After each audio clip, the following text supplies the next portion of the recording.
ইতিহাসের পাতায় একটি পুরনো এবং পরীক্ষিত সামরিক কৌশল আছে, যাকে তুমি সরাসরি যুদ্ধক্ষেত্রে হারাতে পারবে না। তার ঘরের ভেতরে বিভেদ তৈরি করে গৃহযুদ্ধ লাগিয়ে দাও। একসময় ব্রিটিশরা এই ডিভাইড অ্যান্ড রুল বা ভাগ করো ও শাসন করো নীতি দিয়ে পুরো বিশ্ব শাসন করেছিল। আর 21 শতকে এসে মধ্যপ্রাচ্যের রণাঙ্গনে, বিশেষ করে গাজার মাটিতেও ঠিক একই ধরনের ছায়া যুদ্ধ বা প্রক্সি ওয়ারফেয়ার তৈরির চেষ্টা করা হয়েছিল বলে বিভিন্ন প্রতিবেদনে অভিযোগ উঠেছে। গাজার শাসক গোষ্ঠীকে সরাসরি ময়দানে হারানো যখন দীর্ঘমেয়াদে কঠিন হয়ে পড়ে, তখন তেল আবিবের কৌশলগত লক্ষ্য কিছুটা পরিবর্তিত হয়। বিভিন্ন ফিলিস্তিনি সূত্র এবং আন্তর্জাতিক গণমাধ্যমের অভিযোগ অনুযায়ী গাজার ভেতরে কিছু স্থানীয় সুযোগ সন্ধানী গোষ্ঠীকে ব্যবহার করে ফিলিস্তিনিদের নিজেদের মধ্যেই একটি বিভেদ এবং গৃহযুদ্ধ সৃষ্টির ছক কষা হয়েছিল। কিন্তু ফিলিস্তিনি পক্ষের দাবি অনুযায়ী ইসরায়েলি গোয়েন্দা সংস্থা মোসাদ এবং শিন বেতের সেই কথিত মাস্টার প্ল্যান আজ গাজার স্থানীয় প্রশাসনের পাল্টা কৌশলের সামনে চরমভাবে চ্যালেঞ্জের মুখে পড়েছে। তবে প্রশ্ন হল, আন্তর্জাতিক সংবাদ মাধ্যম প্রেস টিভির চাঞ্চল্যকর ফুটেজে গাজার স্থানীয় প্রশাসনের কাছে এসব সশস্ত্র গোষ্ঠীর সারি বেঁধে অস্ত্র সমর্পণ করার দৃশ্য কি প্রমাণ করে না যে ইসরায়েলের কথিত ইন্টেলিজেন্স নেটওয়ার্ক আজ গাজার ভেতরে পঙ্গু হতে বসেছে? যে সশস্ত্র গোষ্ঠীগুলোর বিরুদ্ধে ইসরায়েলি সহায়তার অভিযোগ রয়েছে, তারা কেন হঠাৎ করে অস্ত্র জমা দিয়ে আত্মসমর্পণ করছে? ইয়াসের আবু শাবাব বা আশরাফ আল মানসির মতো এই গোষ্ঠীগুলোর শীর্ষ নেতাদের রহস্যজনক পতনের পরকে তেল আবিব বুঝতে পেরেছে যে গাজার মাটিতে এই ডিভাইড অ্যান্ড রুল থিওরি কতটা ভঙ্গুর। আর সবচেয়ে বড় কথা, যুদ্ধবিরতি এবং অস্ত্র সমর্পণের এই ঘটনা কি প্রমাণ করে দেয় না যে $1 ট্রিলিয়ন সামরিক বাজেটের চেয়ে গাজার শাসক এবং ফিলিস্তিনি যোদ্ধাদের মনস্তাত্ত্বিক স্ট্র্যাটেজি অনেক বেশি কার্যকর? জানতে ভিডিওটিতে একটি লাইক দিয়ে সাথেই থাকুন। আসুন, কোনো সাধারণ খবর নয়, বরং মিলিটারি ইন্টেলিজেন্স এবং সাইকোলজিক্যাল ওয়ারফেয়ারের নিখুঁত হিসাব দিয়ে গাজার ভেতরের এই রুদ্ধশ্বাস পরিস্থিতির পেছনের আসল চিত্রটি ডিকোড করি। প্রথমে বুঝতে হবে গাজার ভেতরে আসলে কী ধরনের কৌশলগত ফাঁদ তৈরি হয়েছিল বলে অভিযোগ উঠেছে। যখন কোনো সামরিক বাহিনী একটি জনবহুল এবং ধ্বংসপ্রাপ্ত আরবান এরিয়া বা শহুরে এলাকায় যুদ্ধে আটকে যায় এবং সুবিধা করতে পারে না, তখন তারা প্রক্সি ওয়ারফেয়ারের আশ্রয় নেয়। শহুরে গেরিলা যুদ্ধে ইসরায়েলি বাহিনীর নিজস্ব ক্ষয়ক্ষতি যখন বাড়তে থাকে, তখন তারা এমন একটি বিকল্প খুঁজতে থাকে যারা গাজার ভেতরের গলি এবং মানুষের মনস্তত্ত্ব সম্পর্কে ভালো ধারণা রাখে। বিভিন্ন প্রতিবেদনে অভিযোগ উঠেছে গাজার ভেতরের কিছু সশস্ত্র স্থানীয় গোষ্ঠী ইসরায়েলের কাছ থেকে অর্থ, অস্ত্র বা অন্যান্য লজিস্টিক্স সহায়তা পেয়েছে। তবে এসব গোষ্ঠীর সঙ্গে ইসরায়েলি গোয়েন্দা সংস্থাগুলোর সরাসরি সমন্বয়ের মাত্রা নিয়ে স্বাধীনভাবে যাচাই করা তথ্য সীমিত।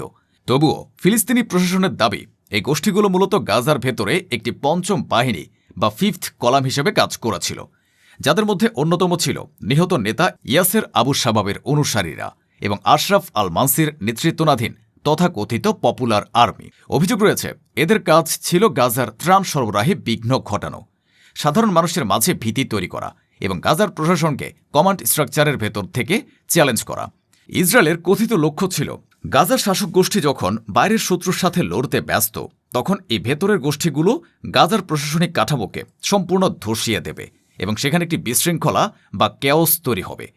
ইসরায়েল চেয়েছিল গাজার সাধারণ মানুষের মনে এমন একটি ধারণা তৈরি করতে যে গাজার বর্তমান প্রশাসন আর তাদের নিরাপত্তা দিতে সক্ষম নয়। কিন্তু গাজার স্থানীয় প্রশাসনের পাল্টা কৌশল এবং কাউন্টার ইন্টেলিজেন্স সক্ষমতাকে সম্ভবত অবমূল্যায়ন করা হয়েছিল। প্রতিবেদন অনুযায়ী স্থানীয় সশস্ত্র গোষ্ঠীগুলোর বিরুদ্ধে তারা শুধু বন্দুক ব্যবহার করেনি, বরং মনস্তাত্ত্বিক চাপ এবং আত্মসমর্পণের আহ্বান সহ বিভিন্ন বহুমুখী কৌশল ব্যবহার করে। তারা এই সশস্ত্র গোষ্ঠীগুলোর সাথে সরাসরি বড় কোনো রক্তক্ষয়ী সংঘাতে জড়ানোর ভুল করেনি, কারণ এতে সাধারণ ফিলিস্তিনিদের মধ্যে আরও বেশি বিভেদ তৈরি হতো। বরং তারা সামরিক বিজ্ঞানের অত্যন্ত পরিচিত ডিক্যাপিটেশন স্ট্র্যাটেজি বা শীর্ষ নেতৃত্বকে বিচ্ছিন্ন করে ফেলার কৌশল গ্রহণ করে। প্রতিবেদন অনুযায়ী গোয়েন্দা তথ্য ব্যবহারের মাধ্যমে ওই সশস্ত্র গোষ্ঠীগুলোর কয়েকজন নেতাকে সুনির্দিষ্টভাবে লক্ষ্যবস্তু করা হয়েছিল বলে দাবি করা হয়েছে।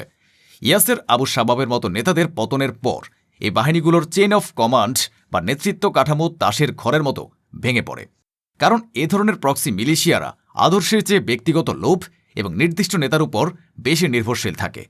শীর্ষ নেতৃত্ব শূন্য হয়ে যাওয়ার পর এই সশস্ত্র সদস্যরা বুঝতে পারে যে তারা একটি বিপজ্জনক বিচ্ছিন্ন অবস্থায় পড়েছে এবং বিপদের সময় তাদের উদ্ধার করার জন্য বাইরে থেকে কোনো সামরিক সাহায্য আসবে না।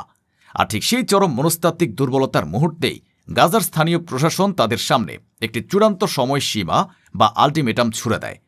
প্রতিবেদন অনুযায়ী গাজার স্থানীয় নিরাপত্তা বাহিনীর দেওয়া আত্মসমর্পণের আহ্বানের পর কিছু সশস্ত্র সদস্য অস্ত্র জমা দেয়। সম্প্রতি প্রেস টিভি যে ফুটেজগুলো প্রকাশ করেছে তা ইসরায়েলের গোয়েন্দা এবং কৌশলগত মহলের জন্য অত্যন্ত অস্বস্তিকর। ফুটেজে দেখা যাচ্ছে এই সশস্ত্র গোষ্ঠীগুলো লাইন ধরে এসে গাজার স্থানীয় প্রশাসনের কাছে তাদের অস্ত্র সমর্পণ করছে। ফিলিস্তিনিদের দাবি অনুযায়ী যে অস্ত্রগুলো পাঠানো হয়েছিল গাজার প্রশাসনকে ধ্বংস করে একটি গৃহযুদ্ধ লাগানোর জন্য, আজ সেই অস্ত্রগুলোই গাজার পুলিশের কাছে জমা হচ্ছে। সামরিক বিজ্ঞানের ভাষায় একে বলা হয় কৌশলগত বুমেরাং।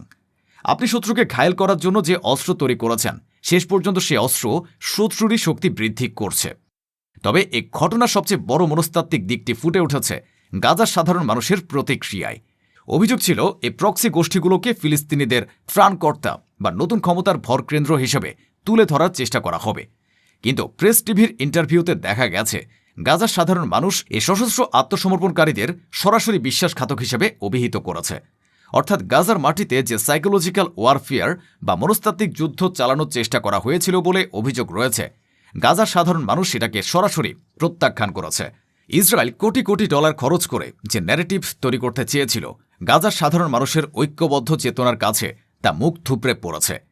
এই গণ আত্মসমর্পণ এবং অস্ত্র জমা দেওয়ার ঘটনাটির একটি অনেক বড় ভূরাজনৈতিক তাৎপর্য রয়েছে, বিশেষ করে যুদ্ধ পরবর্তী গাজার নিয়ন্ত্রণ নিয়ে। পশ্চিমা বিশ্ব এবং ইসরায়েল দীর্ঘদিন ধরে গাজার ডে আফটার বা যুদ্ধ পরবর্তী অবস্থা নিয়ে নানা ধরনের পরিকল্পনা করছে।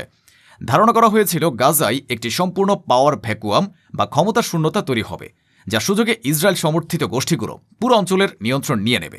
কিন্তু ঘটনাটি অন্তত ইঙ্গিত দেয় যে গাজার স্থানীয় ক্ষমতার কাঠামো সম্পর্কে এই ধরনের ধারণা চরমভাবে সরলীকৃত হতে পারে। গাজার স্থানীয় প্রশাসন এই সশস্ত্র গোষ্ঠীগুলোকে নিরস্ত্র করে বিশ্বকে একটি কড়া বার্তা দিয়ে দিল। বার্তাটি হল, বাইরে থেকে যতই ধ্বংসযজ্ঞ চালানো হোক না কেন, গাজার অভ্যন্তরীণ ডাইনামিক্স বা ক্ষমতার ভরকেন্দ্র এখনও সম্পূর্ণ তাদের হাতের মুঠোয় রয়েছে।